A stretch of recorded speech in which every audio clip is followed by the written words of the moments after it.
Buenas tardes, profesor Alfredo Hernández. Enseguida explicaré los tres modelos económicos por lo que ha atravesado México. El primer modelo se llama la sustitución de importaciones, que inicia de 1940 a 1955. El segundo es el desarrollo estabilizador, llamado el milagro mexicano, de 1955 a 1970.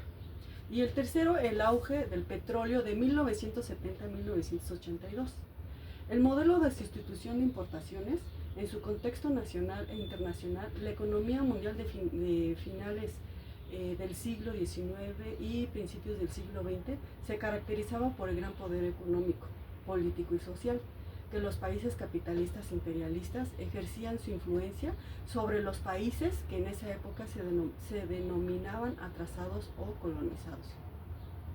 Durante estos 15 años se ampliaron las redes de comunicación terrestre, ferroviaria y marítima principalmente, lo que condujo a un aumento considerable de transacciones comerciales a nivel mundial. Pues los principales actores: existía gran demanda de petróleo, minerales como el cobre y el estaño e insumos necesarios para el desarrollo industrial de los países avanzados, por lo que los países subdesarrollados se convirtieron en países exportadores de materias primas. Esta dependencia se acentuó con la crisis económica global llamada la Gran Depresión en 1929 y por la Segunda Guerra Mundial en 1938-1945, lo que provocó gran escasez de bienes manufacturados que los países desarrollados exportaban a los países atrasados, derivado de la gran devastación que sufrían los países del continente europeo. Sus características, dice, era la falta de bienes manufacturados obligó a los países pobres a producir localmente lo que los grandes dejaron de exportar, por lo que fue necesario que iniciaran su propia industrialización mediante la disminución de bienes importados y su reemplazo por bienes elaborados en los propios países latinoamericanos.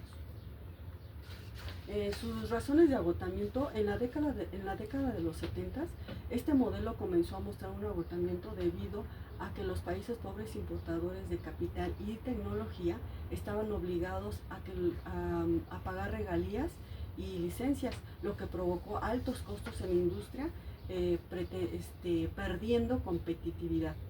Otra razón fue que la industria nacional tuvo escasa capacidad para ocupar la numerosa mano de obra rural, impidiendo el fortalecimiento del mercado nacional y generando desigualdades sociales. El desarrollo estabilizador, 1955-1970. Durante este periodo, el sistema capitalista mundial vivió uno de sus mejores momentos, siendo una época de prosperidad para las 16 economías más desarrolladas del mundo. Durante estos 15 años, el PIB per cápita creció un 4% anual en términos reales, por lo que se llamó a esta época la Edad de Oro Capitalismo, porque brindó grandes oportunidades a los países, siendo México uno de ellos. El crecimiento nacional anual en promedio fue el 6.6% y la inflación se mantuvo en 2.2%, por lo que se llamó la época dorada para la economía nacional. Los principales actores, fue el Estado y sus instituciones como la Secretaría de Hacienda y Crédito Público, la Secretaría de Economía, el Banco de México y la Bolsa Mexicana de Valores. Los presidentes de México: Miguel Alemán, 1946-1952, Ruiz Cortines, 1952 y 1958. López Mateos, 1958-1964, Díaz Ordaz, 1964-1970 y Luis Echeverría, 1970-1976, quien le dio fin a este modelo.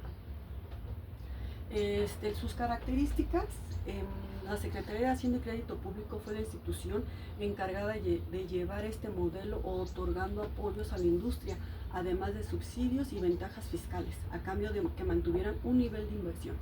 El gobierno ofreció todo tipo de garantías a los empresarios. El sector agrícola también recibió ayuda con créditos con tasas de interés subsidiadas. Por primera vez se aprovecharon los recursos del Estado para impulsar el progreso de los sectores marginados hasta llegar a la industria más moderna. Okay. Y en este caso es el razonamiento de agotamiento. En este modelo económico llamado el milagro mexicano, trajo un nivel de endeudamiento importante y trajo un nivel, y no dejó de crecer. Forjó una estructura impositiva que hizo regresivos los ingresos y de trabajadores, y la agricultura no creció rápidamente. El proteccionismo exagerado en la industria produjo buenas ganancias a los empresarios, a las clases medias y a las altas, quienes obtuvieron mayores beneficios y poder adquisitivo, por lo que se debilitó gradualmente las finanzas públicas. En el auge petrolero, que es 1970-1982, en su contexto nacional e internacional, durante los años 70, la subida del precio internacional del petróleo provocó la acumulación de grandes capitales en los países productores de crudo. Esta riqueza prometió entrar a una época de progreso y prosperidad en los países productores como México. Sin embargo, las promesas de desarrollo se desvanecieron cuando el precio internacional del crudo comenzó a descender. El recurso acumulado se agotaba, el costo de las importaciones se incrementaba más rápido que sus importaciones. Sus principales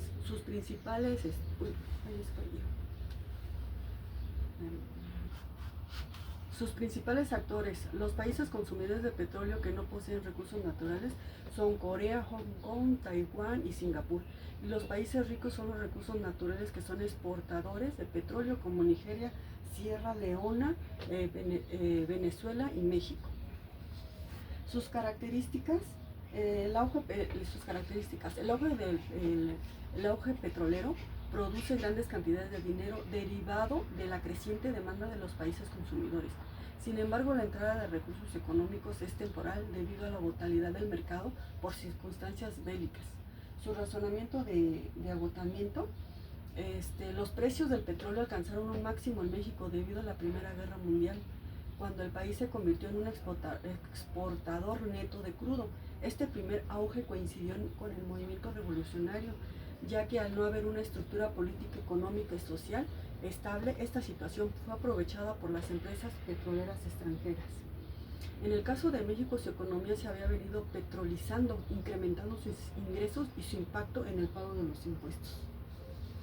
Bueno, pues a mi reflexión,